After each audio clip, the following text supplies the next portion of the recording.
अगर ये सरकार सुनती है तो आने वाले समय में, आने वाले साल में ऐसा कानून होना चाहिए जो कि पारिवारिक जो विवाद होते हैं, जिसमें लोग परेशानियां झेल रहे हैं, चाहे वो पति हो चाहे वो पत्नियां हो, कोई भी हो, लेकिन इसमें परिवर्तन की बहुत ज़्यादा सख्त ज़रूरत है। और कौन कौन सी चीज़ों में परिवर्तन होना चाहिए ये मैं आपको स्टेप टू स्टेप बता देता हूँ। मेरा जो ओपिनियन है वो मैं आपके सामने रखता हूँ, आपका जो ओपिनियन है वो आप अपने कॉमेंट में ज़रूर रख देना। देखिए दोस्तों, सबसे बड़ी हैरानी की बात तो आप यहाँ पे सोचने के लिए मजबूर हो जाते हो कि आपकी शादी 2 स्टेट में हुई है जाके। मान लीजिए कि आप राजस्थान के जयपुर के रहने वाले हैं, ठीक है, आप लड़के हो, बॉयज हो, आपकी शादी हुई है साउथ में जाके बेंगलोर में।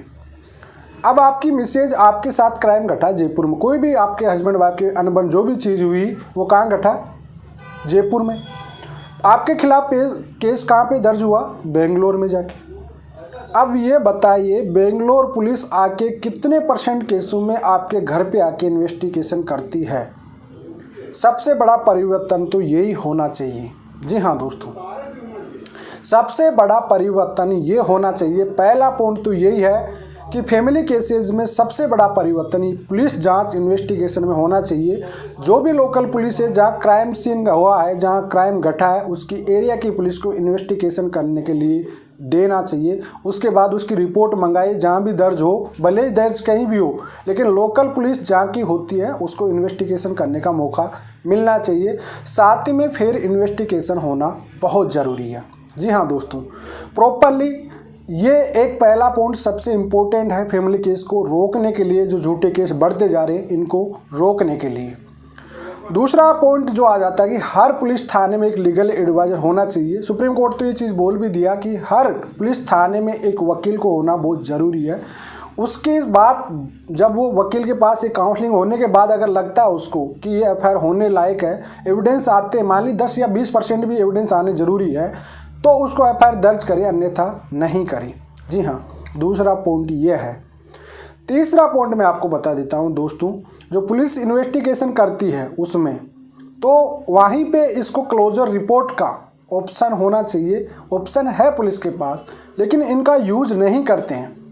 यूज करना चाहिए पुलिस को। जब आप पुलिस के पास प्रॉपरली इन्वेस्टिगेशन नहीं आ रहा, कि चार्जशीट बनाने के लिए प्रॉपरली इन्वेस्टिगेशन नहीं है, प्रॉपरली एविडेंस नहीं है, तो चार्जशीट ना बना के क्लोजर रिपोर्ट लगा देनी चाहिए। जब सबूत नहीं आ रही, इन्वेस्टिगेशन हो रही है और वहाँ पे प्रॉपरली उसके सबूत नहीं है, तो वहाँ पे क्लोजर रिपोर्ट लगा देनी चाहिए। पुलिस की ये स्टार्टिंग जो होती है प्रणाली, इसमें इतना परिवर्तन की सख्त से सख्त ज़्यादा ज़रूरत है आने वाले समय में। आगे चल कर बात करते कि भले ही सज़ा बढ़ा दो, कोई दुख नहीं है। 7 साल की 3 साल की कर दी रखा है, 7 साल की कर दो, कोई दुख नहीं है। लेकिन उन लोगों के खिलाफ जो गलत है, क्यों बिना वजह से 80% 85% लोगों का समय, मनी, सब कुछ खराब कर रहे हो, आखिर में चल के वो झूठे केस आते हैं। तो उसमें भाई सज़ा बढ़ा दो, कोई दुख नहीं है, सज़ा बढ़ा दो, लेकिन सज़ा उन लोगों के लिए होनी चाहिए, एफआईआर उनके खिलाफ दर्ज होनी चाहिए जिन्होंने गलत किया हो। जो लोग गलत किए नहीं हैं बिल्कुल ही, तो उनका जो समय बर्बाद हो रहा है, बिना वजह से हरासमेंट किया जाता है उनको, तो ऐसे लोगों पे कोई भी अगर झूठा केस पाया जाता है तो सज़ा 7 साल की उसी को होनी चाहिए, चाहे वो पति हो चाहे वो पत्नी हो। अपोजिट पार्टी अगर कोई झूठा केस कर रही है, किसी भी चाहे हस्बैंड हो चाहे वाइफ हो, किसी पे भी अगर कोई झूठा करता है तो डबल सज़ा होनी चाहिए उसको। ऑटोमेटिक ही झूठे केस बंद हो जाएंगे। जी हाँ दोस्तों, ये एक नेक्स्ट स्टेप मैंने आपको बताया हूँ। अगली जो स्टेप होती है मैं आपको बता देता हूँ।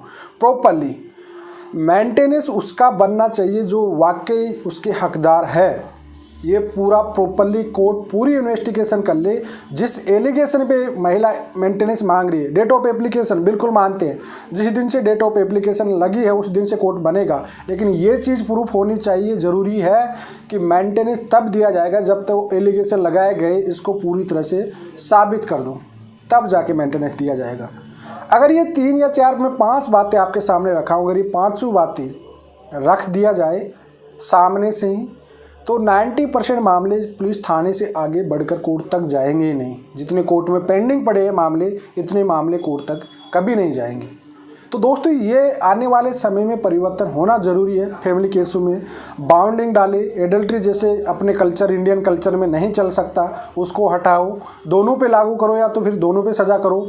इस चीज़ को, और जो बेवकूफ़ लोग होते हैं वही इसकी कैटेगरी में जाते हैं, तो उस पर ज़्यादा गौर नहीं करने का। अगला पॉइंट जो आपको मैं स्पेशली बता देता हूँ, इस केसों की सुनवाई 3 साल के अंदर अंदर हो जानी चाहिए। फाइनली मैक्सिमम इसका टाइम लिमिट होना चाहिए केसों की पूरा आर्ग्यूमेंट ख़त्म होने में 3 साल की टाइमिंग होनी चाहिए। 3 साल में पूरा केस पूरी तरह से ख़त्म हो जाना चाहिए।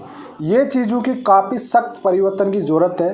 हालांकि सुप्रीम कोर्ट तो कहीं जगह कह रखा भाई आप CCTV कैमरा लगाओ, फिर इन्वेस्टिगेशन करो, आप 41A का नोटिस दो, हर जगह, लेकिन फिर भी ये केस डिले पे डिले हो रही है। क्योंकि यार इनमें डिले जो होता है ना, जो आपका इम्पोर्टेंट समय होता है, सबसे महत्वपूर्ण समय होता है ना दोस्तों, वही सबसे ज़्यादा ख़राब होता है।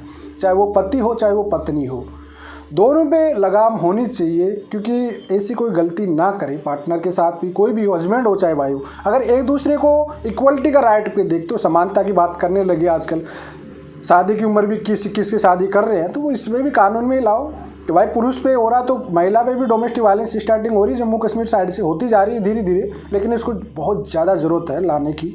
आए दिन लोग कितने परेशान हो रहे हैं, कितने हरासमेंट हो रही है, लोग बहुत ज़्यादा होते जा रहे हैं। तो इसमें अकॉर्डिंग मी, मेरे अनुसार जो मेरा ओपिनियन में रखता हूँ, शायद ये चीज़ें चेंजिंग होना चाहिए। सज़ा से कोई डर नहीं है, क्योंकि जो गलत होगा उसको सज़ा मिलेगी, जो गलत नहीं है उनका तो प्रॉपरली इन्वेस्टिगेशन करके उनको तो जल्दी फ्री करो। उनका समय मनी सब कुछ क्यों ख़राब कर रही हो? तो समय जो भी है पनिशमेंट बढ़ा दो, लेकिन दोनों पे बढ़ाओ। अगर किसी ने झूठा केस किया है तो उसको भी वही पनिशमेंट मिलनी चाहिए। जैसे 498 में 3 साल की है, झूठा पाया जाए 3 साल की महिला को दे दो, सीधी सड़ बात है। इक्वलिटी का राइट की बात कर रही हो ना, समानता की, तो दे दो। जो गलत कर रहा है 211 में लगा के दे दो, उनको देना चाहिए ना। कानून है लेकिन फिर भी नहीं देता। अगर 2-4 को जो गलत झूठे केस, चाहे वो महिला पे झूठे आरोप लगा रहा है उसको भी दे दो, झूठे केस कर रहा है कोई भी उनको भी कर दो। तो ये चीज़ें होनी चाहिए। डाइवोर्स जैसा मैटर को इतना अगर प्रॉपरली आपके पास इन्वेस्टिगेशन आपके पास आ चुका है, मटेरियल मतलब एविडेंस आ चुके, चाहे वो पति हो चाहे पत्नी हो, तो डिले नहीं करना चाहिए।